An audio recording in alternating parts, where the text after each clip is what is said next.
2억 7천만 원 당장 내일까지. 남편이 시어머니의 빚 서류가 든 파일을 내게 던지며 명령했다. 거절하면 후회하게 될 거야. 그는 쳐다보지도 않고 덧붙였다. 나는 고개를 끄덕였다. 알았어요. 민준 씨.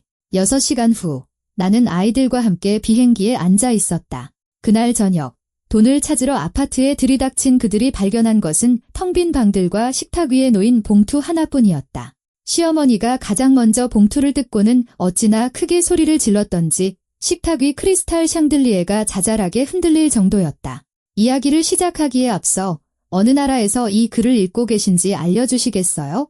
지금 저와 함께하고 계신 분들이 어디에 계신지 알게 된다면 더없이 큰 영광일 겁니다. 그럼 즐겁게 들어주시길 바랍니다. 그날 박민주는 평소보다 이른 저녁 6시 45분에 돌아왔다. 나는 저녁으로 끓일 된장찌개에 넣을 감자를 막 깎고 있었다. 도어록 비밀번호를 누르는 소리가 유난히 날카롭게 들려왔는데 그 소리는 언제나 불길한 징조였다. 지난 15년간 나는 현관에서 들려오는 남편의 발소리만으로도 그의 기분 변화를 알아차리는 법을 터득했다. 지친 발소리는 그날 하루를 허탕쳤다는 의미였고 또렷하고 규칙적인 발걸음은 성공적인 계약을, 잠시 멈칫하며 내딛는 무거운 발걸음은 또 다른 잔소리가 있을 것임을 예고했다. 오늘 그의 발소리는 빠르고 초조했다.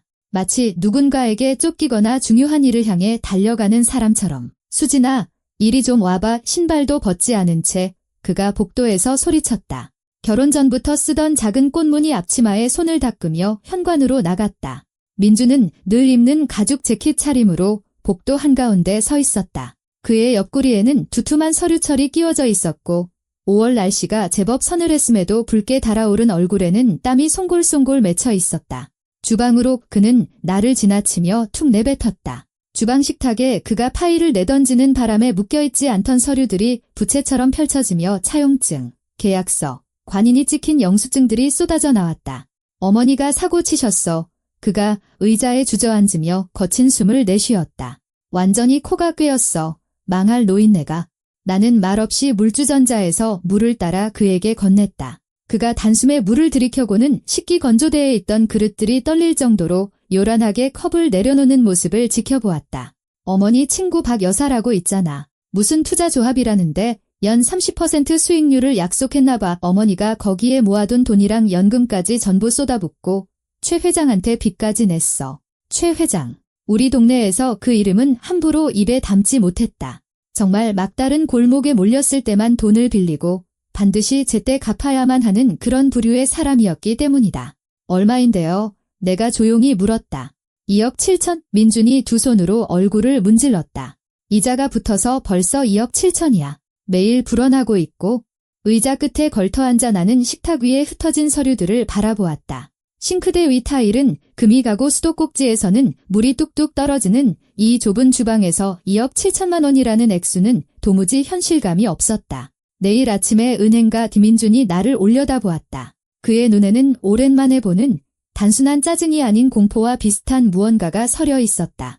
계좌에 있는 돈 전부 다 찾아. 한 푼도 남김없이. 민준 씨, 나한테 그런 돈 없어요? 있어. 그가 매정하게 말을 잘랐다. 장모님 아파트, 내가 알아봤어. 최소 6,800만 원은 돼. 거기다 내가 못 찾았다고 거짓말했던 장모님 금부치까지. 거짓말하지 마. 최수진, 나 다 알아. 심장이 쿵 하고 내려앉았다. 지난 3년간 내 속임수가 완벽했다고 믿어왔기 때문이다. 그 시간 동안 그 돈은 나의 유일한 안전망이자 온전히 나만의 것인 비밀 계좌에 잠들어 있었다. 그래도 2억 7천은 안 돼요에 내가 반박하려 애썼다. 나머지는 대출을 받든 빌리든 내 콩팥이라도 팔든 해 상관없어. 그가 일어나 내 위로 그림자를 드리웠다. 내일 저녁까지 2억 7천 전액 마련해놔. 안 그러면요. 나도 모르게 튀어나온 말이었다. 민주는 그 자리에 얼어붙었다. 15년 동안 내가 단 한 번도 이런 투로 그에게 맞선 적이 없었기 때문이다. 그의 얼굴이 서서히 검붉게 물들었다. 안 그러면 그가 이를 악물고 말했다. 넌 태어난 걸 후회하게 될 거야. 내가 내 인생을 지옥으로 만들어줄 테니까. 그리고 어디 도망갈 생각은 꿈도 꾸지 마. 어디든 찾아낼 거니까. 너한텐 애들이 있잖아. 잊지 마. 그 말을 남기고 그는 주방을 나갔고 잠시 후 침실 문이 쾅 닫혔다. 정적 속에 홀로 남은 나는 식탁에 흩어진 서류들을 살펴보았다. 0이 6개나 붙은 금액이 적힌 차용증, 시어머니의 흘려 쓴 서명이 담긴 대출계약서, 그녀의 신분증 사본, 김영희, 1958년생. 지난 15년간 나를 굴러온 돌, 쓸모없는 애라 부르며 마트 영수증을 검사하고 사소한 지출 하나하나에 타박을 주던 여자. 내가 자기 아들 집에 얹어 사는 것만으로도 감사해야 한다고 민준에게 주입시키던 여자. 그리고 이제 그 여자가 어떤 조폭에게 2억 7천만 원의 빚을 졌고 그 빚을 내가 갚아야만 했다. 지난 3년간 다른 삶을 위한 마지막 희망처럼 숨겨왔던 나의 돈으로. 민준의 코 고는 소리를 들으며 침대 반대편에 누워 뜬 눈으로 밤을 지새웠다. 24살의 나를 떠올렸다. 우수한 성적으로 졸업하고 연구소에서 경력을 쌓기를 꿈꾸던 계측 엔지니어. 민준이 제과점에서 달콤한 카스텔라를 사오고 한국 멜로드라마 영화를 보여주며 구애하던 시절을 생각했다. 나와 함께라면 세상 끝이라도 갈 수 있다고 약속했던 그를. 그 세상의 끝은 인천의 한 주택가에 있는 시어머니의 방 3개짜리 아파트였다. 아침이 밝아올 무렵 결심은 저절로 굳어졌다. 나는 시어머니의 빚을 갚지 않을 것이다. 더 이상 공포와 굴욕 속에서 살지 않겠다. 내 마지막 남은 것까지 착취당하고 짜낸 레몬처럼 버려지는 것을 허락하지 않겠다. 민주는 7시 반에 출근하며 마지막 말을 던졌다. 저녁에 돈 가지고 기다려. 나 실망시키지 마. 나는 문 앞까지 그를 배웅하며 지난 15년 동안 그래왔듯이 순종적으로 고개를 끄덕였다. 그가 나가고 문이 닫히자마자 나는 숨겨둔 낡은 폴더폰을 꺼내 선화의 번호를 눌렀다. 여보세요. 선화야. 나야. 잘 듣고 끊지 마. 선화는 조용히 내 말을 들었고 마지막에야 물었다. 너 정말 결정한 거야? 이건 영원히 돌이킬 수 없는 거야, 수진아. 나한테 돌아갈 길이 있긴 해. 나는 창밖으로 낡은 모래 놀이터가 있는 회색빛 아파트 단지를 내다보았다. 어제 그 사람이 내가 태어난 걸 후회하게 만들어주겠다고 했어? 선화야, 난 이미 15년 동안 그걸 후회하며 살았어. 와, 이 친구가 단호하게 말했다. 당장 아이들 데리고 와. 내가 아는 공인중개사 있는데 집 구하는 거 도와줄 거야? 일자리도 어떻게든 알아볼게. 일단 거기서 빠져나와. 전화를 끊고 주위를 둘러보았다. 민준이 돌아오기까지 시간이 많지 않다는 것을 깨달았다. 약 10시간 안에 모든 것을 끝내야 했다. 먼저 아들 서준이의 태블릿으로 항공사 웹사이트에 접속해 오후 6시 40분에 출발하는 인천 제주 항공편을 찾았다. 신발 상자에 숨겨둔 비밀카드로 편도 티켓 3장을 결제했다. 엄마, 거기서 뭐 해요? 잠이 덜 깬 부스스한 모습의 서준이가 자기 방에서 고개를 내밀었다. 준비해, 아들. 오늘 바로 선화 이모한테 받아보러 가는 거야? 아들이 놀라 물었다. 아빠는요? 아빠는 나중에 오실 거야. 나는 시선을 피하며 거짓말했다. 가서 지우 깨우고 짐 좀 챙겨. 일주일 정도 있을 거니까? 아이들이 짐을 챙기는 동안 나는 집안을 정신없이 오가며 낡은 캐리어 2개에 가장 필요한 것들을 담았다. 찾을 수 있는 모든 서류, 당분간 입을 옷까지, 구급상자의 약, 엄마 사진, 그리고 낡은 보석함. 내가 팔았던 비싼 것들이 아닌 민준이 아직 내 생일을 기억하던 결혼 초기에 선물했던 소박한 장신구들이었다. 엄마, 일주일 가는데 짐이 왜 이렇게 많아요? 지우가 아끼는 토끼 인형을 품에 안고 문가에 섰다. 혹시 모르니까, 딸, 우리가 좀 더 머물게 될지도 모르잖아. 오후 1시, 나는 집을 나서 시내로 향했다. 통신사 대리점에서 위치 추적이 불가능한 가장 단순한 폴더폰을 샀다. 그 다음 은행에 들러 현금 일부를 인출하고 나머지는 카드에 남겨두었다. 은행원은 큰 금액에 놀란 표정이었지만 아무 말도 하지 않았다. 오후 3시에 집에 돌아오니 아이들은 이미 짐을 다 챙겨놓고 거실에서 TV를 보고 있었다. 자, 모험 떠날 준비됐어. 나는 애써 명랑한 목소리로 물었다.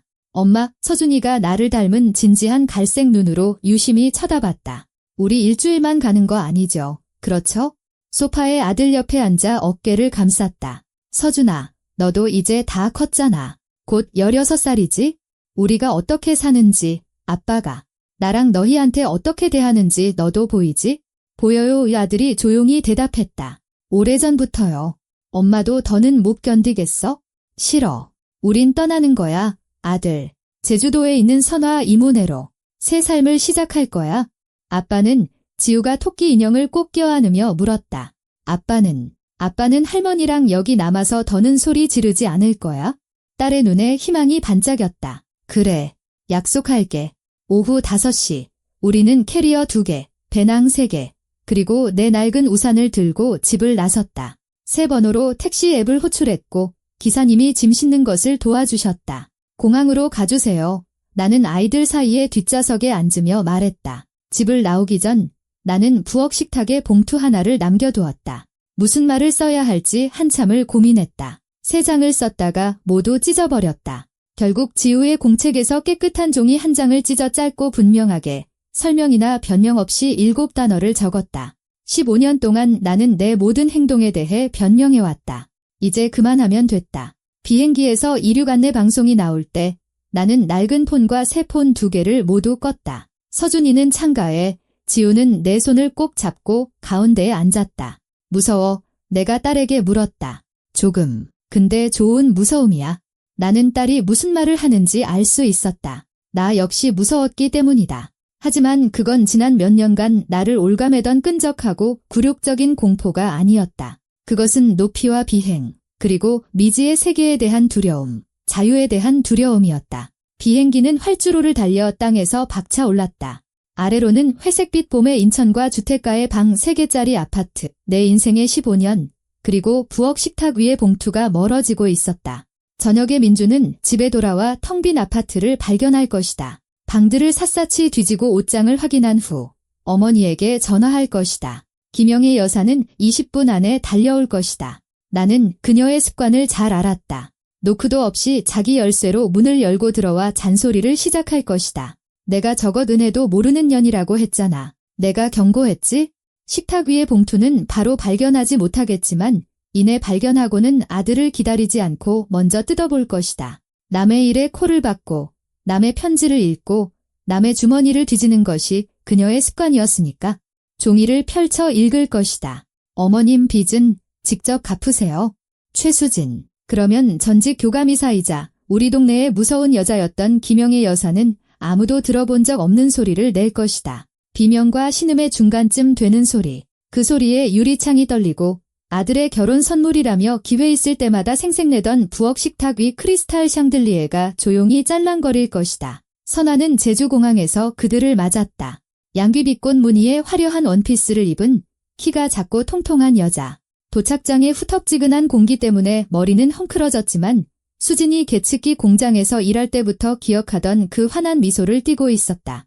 먼저 수진을, 그 다음엔 드문 편지에 동봉된 사진으로만 보았던 아이들을 껴안고는 곧장 출구로 이끌었다. 올해 유난히 덥다는 날씨 얘기, 성수기를 앞두고 치솟은 집값 얘기, 손님들 때문에 남편이 투덜댄다는 얘기까지 쉴 새 없이 떠들어댔다. 그래도 괜찮아. 그 인간은 있으나 만하거든. 우리 대호 씨, 사람이 착해. 그냥 형식상 투덜대는 걸 좋아할 뿐이야. 그녀는 축구공만 한 흠집이 난 낡은 봉고차 트렁크에 짐을 실으며 설명했다. 너희 보면 금방 햇볕에 녹는 아이스크림처럼 될걸. 특히 내가 만든 김치부침개 맛보면 말이야. 기억나. 예전에 내 생일 때 가져왔던 거? 선안의 집은 작지만 아늑했다. 엘리베이터 없는 낡은 5층짜리 빌라 3층에 있는 방 2개짜리 집으로 발코니에서는 이웃집과 지붕 사이로 반짝이는 좁은 바다 한 줄기가 보였다. 선화의 남편 빅토르는 손님들을 경계하며 맞았다. 풍파에 그을린 얼굴과 공구에 베인 낡은 흉터로 뒤덮인 손을 가진 50살쯤 되어 보이는 건장한 남자였다. 그는 말없이 고개를 끄덕이고는 주방으로 들어가 그릇 부딛는 소리를 냈다. 신경 쓰지 마. 선화가 현관에서 샌들을 벗으며 손을 흔들었다. 성격이 나쁜 건 아닌데 낯을 가려서 그래? 공사장에서 하루 종일 아저씨들이랑 욕하며 지내다가 집에 오면 조용한 걸 좋아하거든? 근데 내가 뜨개질 잘하는 거 알면 당장 양말 떠달라고 할걸. 그 사람 양말은 맨날 뒤꿈치만 달아. 첫날 밤, 수지는 거의 잠을 이루지 못했다. 빅토르가 너그럽게 거실 소파로 자리를 옮겨준 덕분에 선아의 방에 놓인 간이 침대에서 밤을 보냈다. 새벽 3시쯤 친구를 깨우지 않으려 조심하며 가디건을 걸치고 발코니로 나갔다. 남쪽의 밤은 낯선 소리들로 그녀를 감쌌다. 귀뚜라미가 울고 멀리서 바다소리가 들려왔으며 마당에서는 취객들이 맥주값 문제로 다투고 있었다. 주머니에서 핸드폰을 꺼내 만지작거리다가 결국 켜기로 결심했다. 그러고 싶지 않았지만 민준에게서 온 부재중 전화 23통, 시어머니에게서 8통, 그리고 수진을 항상 하녀처럼 대하던 시누이 민서에게서 3통이 와 있었다. 음성 메시지가 줄줄이 쌓여 있었지만 수진은 그 내용을 상상하고는 듣기를 포기하고 핸드폰을 끄고 다시 주머니에 넣었다. 잠이 안 와. 선아가 차 2잔을 들고 발코니로 나와 한 잔을 수진에게 건넸다. 첫날 밤은 항상 그렇지. 나도 여기 이사 왔을 때 한 달은 적응 못했어. 꼭 바다가 창문으로 넘어올 것 같더라니까. 받아줘서 고마워. 수진이 뜨거운 찻잔을 두 손으로 감쌌다. 이게 얼마나. 시작도 하지 마. 선아가 말을 잘랐다. 15년 동안 이 전화를 기다렸어. 내가 시어머니랑 남편 얘기 쓸 때마다 생각했지. 대체 언제쯤 저기서 도망칠까? 근데 넌 계속 참고 두려워했잖아. 애들, 돈, 갈 곳, 흔한 핑계들이지. 핑계가 아니라 이유였어. 어쨌든 이제 도망쳤잖아. 그게 중요한 거야. 아침에 빅토르는 예상과 달리 기분이 좋아 보였다. 수진이 부쳐낸 산더미 같은 김치 부침개를 눈에 띄게 맛있게 먹으며 더 이상 경계심이 아닌 호기심 어린 눈으로 손님들을 바라봤다. 여보, 선아야. 그가 4번째 전을 막걸리에 찍으며 갑자기 아내에게 말했다. 이 사람들 아예 여기 눌러 살면 어떨까? 우리 좀 좁게 지내면 자리 충분하잖아. 그리고 자네 친구 요리 솜씨가 장난이 아니야? 이 부침개, 돌아가신 우리 할머니가 해주시던 맛이야. 아이고, 대호씨 사람들 이제 막 도착했단 말이에요. 선아가 웃었다. 숨 좀 돌리고 자리 잡을 시간은 줘야지. 그냥 해보는 말이지. 빅토르가 어깨를 으쓱하며 5번째 전으로 손을 뻗었다. 사내 놈은 내 방에서 재우고 딸내미는 엄마랑 같이 자면 되잖아. 뭐하러 남의 집 전전하게 해? 아침 식사 후 수지는 아이들을 발코니로 데리고 갔다. 오는 내내 미뤄왔던 대화가 필요하다는 것을 알았기 때문이다. 서준이는 낡은 의자에 앉아 인천의 흐린 날씨와는 다른 낯선 남쪽의 밝은 햇살에 눈을 풀였다. 지우는 낡은 토끼 인형을 끌어안고 바닥에 바로 앉았다. 얘들아, 우리 진지하게 얘기 좀 해야 해. 수진이 아이들 사이에 쭈그려 앉으며 시작했다. 우리가 그냥 일주일 쉬러 온 게 아니라는 거 너희도 알지? 알아요. 서준이가 놀라거나 두려워하는 기색 없이 고개를 끄덕였다. 솔직히 말하면 엄마가 절대 결심 못할 줄 알았어요. 진작에 거기서 나왔어야 했어요. 수지는 아들을 바라보며 그가 언제 이렇게 훌쩍 커버렸는지 놀라워했다. 바로 어제까지만 해도 아빠에게 들킬까 봐 그림 그린 스케치북을 침대 밑에 숨기던 어린 소년이었는데 이제는 입가에 첫솜털이 보송하고 모든 것을 이해하는 눈빛을 가진 어른이 되어 앉아 있었다.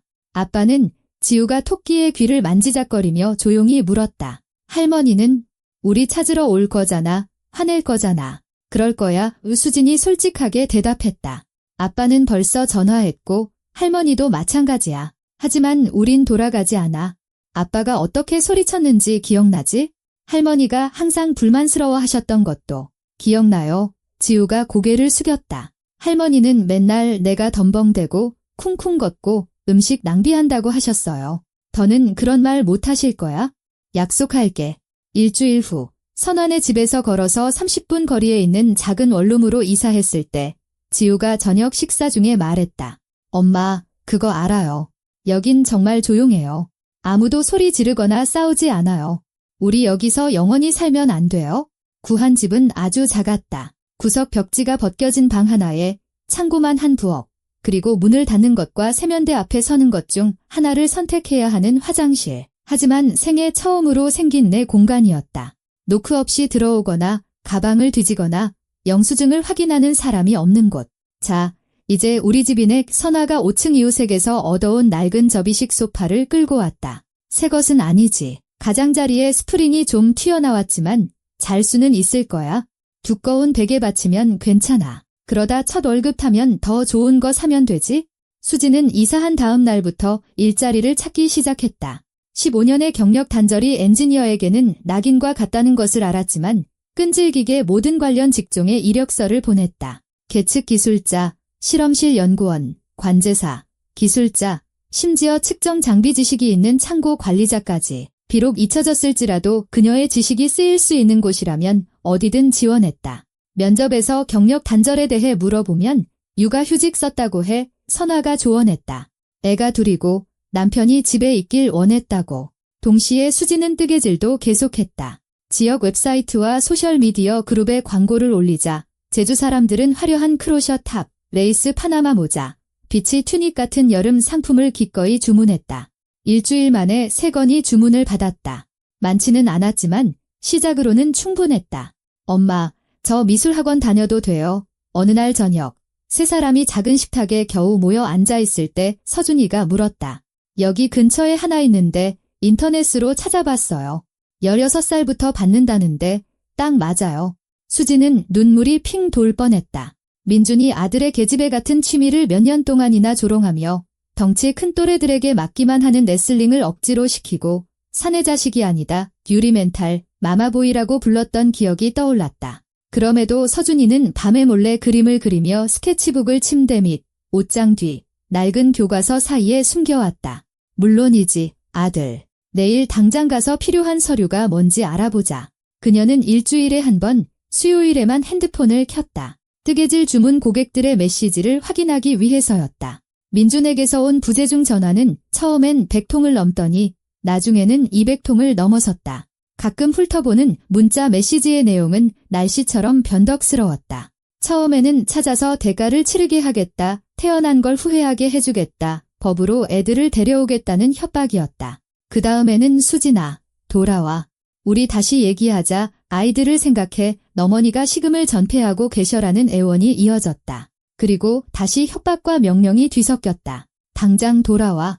어리석은 짓 그만해. 내일 집에서 기다린다. 시어머니는 한결같았다. 그녀의 메시지는 톤이 바뀌지 않았고 여전히 도둑년, 배은망덕한 것, 땅끝까지라도 찾아내겠다. 애들 인생 망친 책임져라. 돈은 어디다 숨겼냐는 내용이었다. 한 메시지에서 김영애 여사는 아이폰 찾기로 며느리를 추적하려 했지만 실패했다며 분개했다. 너 동굴에라도 숨어 사냐? 일부러 안 잡히려고 거지처럼 폴더폰이나 쓰고 다니는 거냐? 이 나쁜 년아. 우연히 재생된 시어머니의 음성 메시지였다. 2주 후 수지는 그냥 새 유심카드를 샀고 이전 번호는 과거의 삶과 함께 사라졌다. 제주에서의 첫 달이 끝날 무렵 수지는 예상치 못한 전화를 받았다. 새 번호는 선화와 몇몇 고객만 알고 있었는데 액정에는 낯선 번호가 떠 있었다. 최수진 씨 되시죠? 피곤하고 미안한 듯한 여성의 목소리였다. 바쁘신데 죄송합니다. 제 이름은 윤예진입니다. 저는 박민준 씨의 첫 번째 아내였어요. 화상통화로 전환한 후 대화는 2시간 동안 이어졌다. 수지는 검은 머리에 희끗희끗한 새치가 보이고 슬픈 눈과 입가에 씁쓸한 주름이 잡힌 40대 여성을 보았다. 인천 지역 뉴스에서 그 유사수신 사기에 대한 기사를 읽었어요. 혜진이 설명했다. 거기에 박민준 씨 가족 이름이랑 빚 얘기가 나오더군요. 이게 처음이 아니라는 걸 아시면 좋을 것 같아서요. 혜진의 이야기는 수진의 이야기를 거울처럼 비추고 있었다. 젊은 설계 엔지니어였던 그녀는 20년 전 민준과 결혼했고 첫날부터 시어머니가 영수증을 검사하는 완전한 통제 시스템에 직면했다. 남편은 지출 보고에만 관심이 있었고 결혼 직후 일을 그만두게 했다. 김영희 여사님은 첫날부터 저를 들들 볶았어요. 혜진이 무의식적으로 블라우스 끝을 만지작거리며 말했다. 제가 요리를 하면 너무 짜거나 싱겁고 청소를 하면 먼지를 놓쳤다거나 세제를 너무 많이 썼다고 하고 옷차림은 수녀 같다거나 아니면 아시겠죠? 저속한 표현이라 죄송합니다. 민준 씨는요? 수지는 답을 이미 알면서도 물었다. 민준 씨는 처음 한두 달은 저를 감싸주려고 했어요. 하지만 그 다음부터는 어머니가 더 중요해졌죠. 어머니는 연세가 많으시니 내가 양보해야 한다. 어머니는 경험이 많으시니 더 잘 아신다. 엄마랑 다투지 마라. 보기 안 좋다고요. 혜진의 탈출은 말 그대로 도피였다. 남편과 시어머니가 외출한 사이 짐을 챙겨 친구에게 차비를 빌려 다른 도시에 있는 부모님 댁으로 갔다. 이혼은 지옥으로 변했다. 김영희 여사가 유능한 변호사를 고용했고 그들은 혜진이 정당한 사유 없이 남편을 버렸다고 증명해 그녀는 아무것도 받지 못했다. 가장 끔찍한 게 뭔지 아세요? 혜진은 카메라를 보고 있었지만 그녀의 시선은 과거를 향해 있었다. 저는 20년 동안 제 자신을 탓했어요. 평범한 여자들은 시어머니와 잘 지내는데 나만 실패자라고 생각했죠. 정말 내가 요리를 못했나, 성격이 못났나 하고요. 그러다 당신에 대한 기사를 읽고 깨달았어요. 이건 시스템이었던 거예요. 그녀는 모두에게 그렇게 대했던 거죠. 당신, 그리고 저, 분명 더 있을 거예요. 통화가 끝난 후 수지는 아주 작지만 온전한 자신만의 공간인 원룸 발코니에 오래 앉아 있었다. 도시의 불빛과 집들 너머 어딘가에 있을 어두운 바다를 바라보며 서준이와 지우를 생각했다. 만약 내가 인천에 계속 머물렀다면 어떻게 됐을까? 서준이는 아버지를 닮아 여자를 무시하고 하녀처럼 여기는 법을 배우며 자랐을 것이다. 그리고 지우는 그런 남자와 결혼해 엄마의 길을 되풀이했을 것이다. 이제 아이들에게는 다른 기회가 생겼다. 3개월 후 경찰서에서 전화가 왔다. 김지현 경감은 정중하고 심지어 동정적인 어조로 자신을 소개했다. 최수진 씨, 저는 인베스트게런트 주사수신 사건 담당 수사관입니다. 시어머니이신 김영희 씨가 저희 사건의 피해자로 등록되어 있습니다. 그런데 수사 과정에서 흥미로운 사실들이 밝혀졌습니다. 그 사실들은 흥미로운 수준을 넘어섰다. 민준의 냉장고 수리업체는 지난 5년간 서류상으로만 적자였고 실제로는 거액의 현금이 오가는 돈세탁 창구였다. 바로 시어머니에게 빚을 준 그 무서운 사람들의 돈이었다. 게다가 김경감이 말을 이었다. 김영희 씨는 단순한 피해자가 아니었습니다. 그녀는 새로운 투자자들을 적극적으로 유치하며 수수료를 챙겼습니다.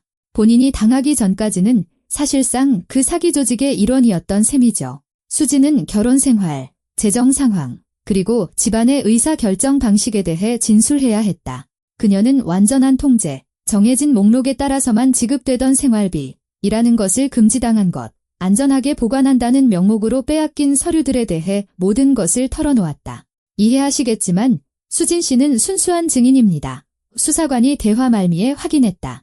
남편의 사업과는 아무 관련이 없다는 것이 명백합니다. 서류에 서명한 적도 없고 회사의 직원으로 등록된 적도 없으니까요. 수사에 협조해 주셔서 감사합니다. 결말은 한 달 뒤에 찾아왔다. 아침에 선아가 새로 생긴 빵집의 크루아상과 함께 새로운 소식을 들고 들이닥쳤다. 수진아, 너 앉아 있어? 일단 앉아. 내 남편 어제 사무실에서 바로 체포됐대. 민주는 제대로 걸려들었다. 특정경제범죄과 중처벌법상 사기, 자금 세탁, 탈세 혐의였다. 수사팀은 그가 어머니와 함께 수년간 구축해온 범죄 구조를 파헤쳤다. 김영희 여사 역시 사기 공모 혐의로 입건되었지만 아들이 체포된 후 심장마비로 쓰러져 병원에 입원했다. 법원은 그녀의 나이와 건강 상태를 고려하여 집행유예와 재산 몰수를 선고했다. 병원에서 퇴원한 과거의 무서운 교감은 허리가 꺾인 노파가 되어 있었다. 아파트는 재판 전에 이미 빚 때문에 팔렸고 돈은 아무것도 할 수 없었던 변호사 비용으로 사라졌다. 아들은 구치소에서 중형이 예상되는 판결을 기다리고 있었고 수사관들은 수백억 원대에 이르는 추가 범죄 혐의를 찾아냈다. 그녀가 평생 누려왔던 권력은 먼지처럼 흩어졌다. 통제할 사람도 괴롭힐 사람도 없었다. 남은 것은 사회복지과에서 배정해준 요양원의 차가운 침대뿐이었다. 민준이 체포된 지 일주일 후 김지현 수사관에게서 전화가 왔다. 그녀의 지친 목소리에는 희귀한 사례를 발견한 의사와 같은 직업적 흥미가 묻어났다. 최수진 씨, 남편분께서 면회를 강력히 요구하고 있습니다. 수진 씨가 입회해야만 진술하겠다고 합니다. 의무는 아니지만 만약 동의하신다면 수사에 도움이 될 수 있습니다. 수진은 창밖으로 마당의 야자수를 바라보며 오랫동안 침묵했다. 인천의 자작나무와는 다른 낯선 남국의 나무. 그 잎사귀가 마치 활짝 편 손가락 같았다. 갈게요. 마침내 그녀가 말했다. 저도 그 사람에게 할 말이 있거든요. 구치소 면회실은 소독약 냄새와 무언가 관공서 특유의 희망 없는 냄새로 가득했다. 마치 공간 자체가 타인의 절망으로 스며든 듯했다. 20분을 기다리자 수갑을 찬 민준이 회색 수의를 입고 들어왔다. 헐렁한 수의는 마른 몸 위에서 옷걸이에 걸린 듯 펄럭였다. 수진을 보자 그는 허리를 펴고 예전의 위세를 부리려 했지만 마치 얻어맞은 들깨가 이를 드러내려는 것처럼 처량해 보였다. 수진아, 그가 입을 열었지만 목소리는 두 번째 음절에서 갈라졌다. 와줘서 고마워. 이건 오해야? 그놈들이 나한테 누명을 씌운 거야? 내가 수사관한테 내가 그런 일에 연루되지 않았다고 말해주면, 변호사 선임하는 걸 도와주면, 나 이혼 소송할 거예요. 수진이 그의 눈을 똑바로 쳐다보며 차분하게 말을 끊었다. 그리고 아이들은 제가 키울 거고요. 이게 내가 하고 싶었던 말 전부예요. 민준의 얼굴이 일그러졌다. 마치 보이지 않는 가면이 벗겨지며 어둡고 사악한 무언가가 드러나는 것 같았다. 너 나 없으면 아무것도 아니야. 길바닥에서 죽게 될 거라고. 내가 나가면 내 애들 내가 뺏어올 거야.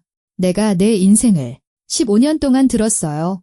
내가 아무것도 아니라는 말. 요수진이 일어나며 금속 의자를 뒤로 밀었다. 의자가 바닥에 불쾌하게 긁히는 소리를 냈다. 그런데 알고 보니 떠날 수 있었던 건 나 하나뿐이었네요. 당신 자신을 보고 그리고 나를 봐요. 그거나 생각해요. 구치소를 나오며 그녀는 이상한 가벼움을 느꼈다. 마치 어깨에서 보이지 않는 짐을 내려놓은 것 같았다. 전화로 어떻게 됐어? 라고 묻는 선화의 질문에 그녀는 한 단어로 답했다.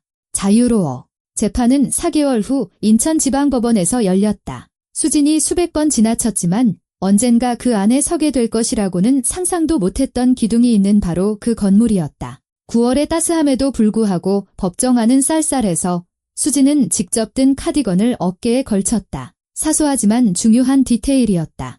그녀는 새로운 삶에서 만들어낸 옷을 입고 그 자리에 앉아 있었기 때문이다. 김영애 여사는 첫 줄에 앉아 있었다. 마치 척추가 더 이상 그녀의 위압적인 몸을 지탱하지 못하는 것처럼 등이 굽어 있었다. 5cm는 좋게 자라난 흰 머리카락과 낡은 재킷의 옷깃을 매만지려 할 때마다 미세하게 떨리는 손. 그녀 옆에는 아무도 없었다. 친척들은 등을 돌렸고 그녀의 삶에서 연기처럼 사라졌다. 가정 내 재정 관계에 대해 말씀해 주시죠.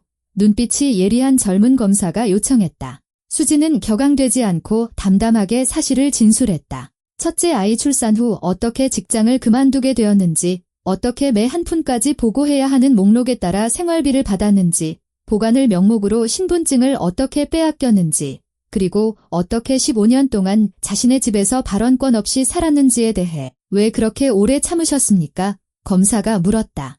원래 그렇게 사는 거라고 생각했기 때문입니다. 두 아이와 함께 혼자 남겨지는 것이 두려웠기 때문입니다. 가정을 위해서는 참아야 한다고 믿었기 때문입니다. 무엇이 당신을 떠나게 만들었습니까?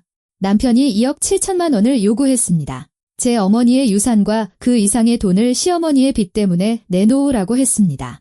그리고 거절하면 후회하게 될 것이라고 말했습니다. 그때 문득 깨달았습니다.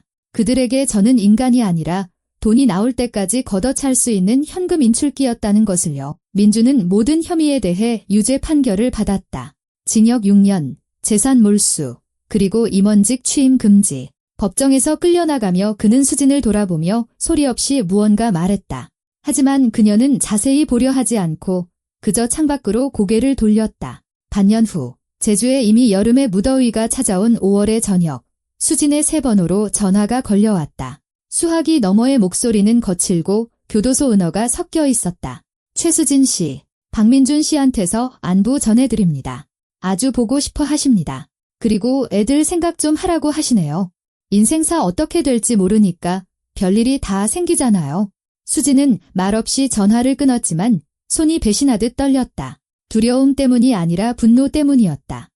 교도소에서조차 그 모든 일이 있은 후에도 그는 압박하고 통제하고 위협하려 했다. 김지현 수사관의 전화는 오래 기다릴 필요 없이 걸려왔다. 당신의 안부 전해주던 분 잡았습니다. 민준 씨와 같은 교도소에 있다가 최근에 출소했더군요. 전 남편이 제방적 대화를 해주는 대가로 돈을 약속했다고 합니다. 이제 그는 협박 혐의로 추가 기소될 겁니다. 가석방은 꿈도 못 꿀 겁니다. 도망친 지 1년 반 후, 수진의 삶은 안정적인 리듬을 찾았다. 지역 계측기 공장에서 엔지니어로 일하며 긴 공백 후에 재인증 시험을 통과해야 했지만 해냈다. 월급은 많지 않았지만 안정적이었고 뜨개질은 제주 사람들이 가벼운 여름 옷을 즐겨 주문하면서 추가 수입원이 되어주었다. 엄마, 이것 봐요. 서준이가 상장을 손에 들고 집으로 뛰어 들어왔다. 시 초상화 대회에서 2등했어요. 그는 지난 몇 달 동안 훌쩍 자라 어깨가 펴졌지만 가장 중요한 것은 쫓기는 10대의 구부정한 자세가 사라진 것이었다. 이제 그는 당당하게 그림을 그렸고 자랑스럽게 작품을 보여주며 미술대학을 꿈꿨다. 나는 생물 시간에 A+ 받았어요. 지우가 오빠 등 뒤에서 고개를 내밀었다. 선생님이 이대로만 하면 시 올림피아드에 나갈 수 있대요. 저녁에 아이들이 숙제를 할 때 수지는 차 한 잔과 수첩을 들고 발코니에 앉았다. 일기 같은 것을 썼다. 삶에 대한 불평이 아니라 걸어온 길에 대한 성찰이었다. 이상하다 그녀는 썼다. 나는 민준에게 그 2억 7천만 원에 대해 감사한다. 그의 탐욕이 아니었다면 나는 늙을 때까지 그 감옥에 갇혀 있었을 것이다. 체포된 지 2년 반 만에 편지가 도착했다. 교도소 주소가 찍힌 평범한 흰 봉투였다. 민준의 필체는 마치 글씨를 새로 배우는 사람처럼 더 작고 단정해져 있었다. 수진, 이 편지를 읽을지 모르겠어. 보지도 않고 버릴 수도 있겠지? 그럴 권리 있어? 처음으로 내 어머니가 아닌 누군가에게 내 얘기를 해. 많은 걸 깨닫고 있어? 용서를 구하진 않아. 그럴 자격이 없다는 거 알아? 그 협박 전화, 그게 내 마지막 어리석음이었어. 추가 형량을 받고 나서야 비로소 어떻게 빠져나갈지가 아니라 내가 왜 여기에 있는지에 대해 생각하게 됐어. 아이들에 대해 묻고 싶어. 서준이는 아직도 그림을 그려? 지우는 새 학교에 적응했어? 물어볼 자격 없다는 거 알아? 하지만 언젠가 아이들이 원한다면, 지금 말고 준비가 되면, 만약 그런 날이 온다면. 수지는 편지를 3번 읽고 선아에게 보여주고 함께 상의한 후 며칠을 고민했다. 그리고 짧은 답장을 썼다. 수년간 무너진 신뢰는 편지 한 통으로 회복되지 않아요. 그리고 그 협박 전화를 잊지 않았어요. 하지만 당신이 정말 자신을 돌아보고 있다면 그건 당신의 몫이에요. 아이들에 관해서는 그들이 자라서 직접 선택할 문제입니다. 3년이 흘렀다. 무더위가 가시고 바다에서 시원한 바람이 불어오던 어느 여름 저녁, 수지는 어머니의 아파트를 처분하고 남은 돈 6,800만 원으로 마련한 자신의 스튜디오 아파트 발코니에 앉아 있었다. 그 돈은 그녀의 모든 유산이었다. 광주에서 미술대학에 다니는 서준에게서 전화가 왔다. 엄마, 저 개인전 열게 됐어요. 학교에서 하는 작은 전시회지만 그래도요. 꼭 갈게, 아들. 지우는 수능을 준비하며 책상에 코를 박고 있었다. 그녀는 해양생물학자가 되어 돌고래를 연구하기 위해 해양대학교에 가는 것을 꿈꿨다. 아쿠아리움 견학 후 생긴 꿈이었고 이제 그녀의 방은 온통 해양동물 포스터로 가득했다. 엄마, 돌고래가 사람보다 똑똑하다는 게 진짜예요. 그녀가 책에서 눈을 떼지 않고 물었다. 가끔은 그런 것 같아. 수진이 미소 지었다. 선아가 와인 한 병과 새로운 소식을 들고 찾아왔다. 지난 가을에 전화했던 말이나 기억나? 남편한테서 떠나서 집 구하고 직장도 잡았대. 내 이야기가 결심하는데 도움이 됐다고 하더라. 3년 동안 수진에게 연락해온 여성은 20명이 넘었다. 그녀는 심리학자도 상담사도 아니었다. 그저 어느 날 떠날 힘을 찾은 한 여자일 뿐이었다. 그래서 자신의 경험을 나누고 이야기를 들려주고 때로는 그저 들어주었다. 선화의 말처럼 입소문이었지만 효과는 있었다. 있잖아. 우수진이 와인을 잔에 따르며 말했다. 가끔 생각해. 만약 민준이 그 돈을 요구하지 않았다면, 만약 예전처럼 통제는 하지만 노골적으로 협박하지는 않았다면 어떻게 됐을까 하고. 아마 아직도 거기 앉아 있었겠지. 선아가 솔직하게 대답했다. 생각만 해도 끔찍하다. 두 사람은 집들 사이로 보이는 바다를 바라보며 침묵했다. 오늘은 잔잔했다. 해 진력해 회색빛 바다에 드문드문 하얀 파도가 일었다. 자유의 3년이네. 선아가 말했다. 인생의 3년이지. 수진이 정정했다. 진짜 인생. 수첩에 새로운 글이 적혔다. 자유는 내가 생각했던 것보다 간단했다. 수억 원도, 인맥도, 누군가의 허락도 필요 없었다. 그저 일어나서 떠나기만 하면 되는 것이었다. 가장 어려운 것은 첫걸음을 떼는 것이다. 그 다음부터는 발이 저절로 나아간다. 내일은 직장, 마트, 세탁, 그리고 서준이에게 전화하는 평범한 하루가 될 것이다. 어쩌면 4년 전 그녀와 같은 처지에 있는 여성 중 누군가가 전화를 걸어올지도 모른다. 수지는 들어주고 자신의 이야기를 들려주고 이렇게 말할 것이다. 가장 중요한 건 당신은 당신이 생각하는 것보다 강하다는 거예요. 단지 아직 그걸 모를 뿐이에요. 지우가 발코니로 나와 옆에 앉았다. 엄마, 우리가 떠나서 정말 다행이에요. 가끔 그 아파트, 할머니, 아빠의 협박 같은 게 악몽처럼 떠올라요. 그건 정말 악몽이었어. 딸, 우리가 깨어난 악몽.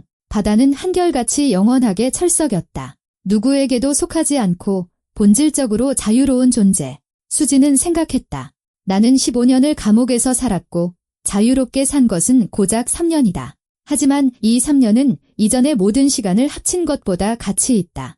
인천의 어느 교도소에는 그녀가 한때 운명이라 여겼던 남자가 형기를 채우고 있었다. 그리고 어느 요양원에서는 자신을 파편 아래 묻어버린 통제 시스템을 구축했던 여자가 여생을 보내고 있었다. 그리고 여기 바다가 보이는 자신의 아파트에는 최수진, 계측 엔지니어, 두 아이의 엄마, 자유로운 여자가 살고 있었다. 2억 7천만 원과 식탁 위의 봉투로 시작된 이야기의 좋은 결말이었다. 5년 후, 제주의 봄은 일찍 찾아왔다. 2월에 이미 미모사가 피어 달콤한 향기로 공기를 가득 채웠다. 수지는 오랜만에 혼자, 서두르지도 특별한 목적도 없이 해변을 걷고 있었다. 서준이는 23살이 되어 대학을 졸업하며 광고 대행사에서 일자리를 제안받았다. 지우는 19살이었다. 생물학과에 다니며 해양학 연구소에서 실습 중이었다. 가방에서 전화벨이 울렸다. 낯선 번호였다. 최수진 씨. 제 이름은 이엘레나입니다. 인천에서 전화드렸어요. 박마리나 씨가 수진 씨 번호를 알려줬어요. 2년 전에 도움 주셨다고. 이야기는 고통스러울 정도로 익숙했다. 폭군 남편, 조종하는 시어머니, 두 어린아이, 그리고 아무것도 없는 곳으로 떠나야 한다는 두려움. 오세요, 수진이 말했다. 일단 만나서 얘기 나눠요. 어떻게든 방법이 있을 거예요. 가장 중요한 건 두려워하지 마세요. 두려움은 지나가지만 인생은 남으니까요. 통화를 마치고 그녀는 바다를 바라보았다. 자기 자신처럼 살아 숨쉬는 끝없이 자유로운 바다를. 2억 7천만 원의 요구로 시작된 이야기는 그 어떤 돈으로도 살 수 없는 것, 즉 자기 자신이 될 자유를 얻는 것으로 끝났다.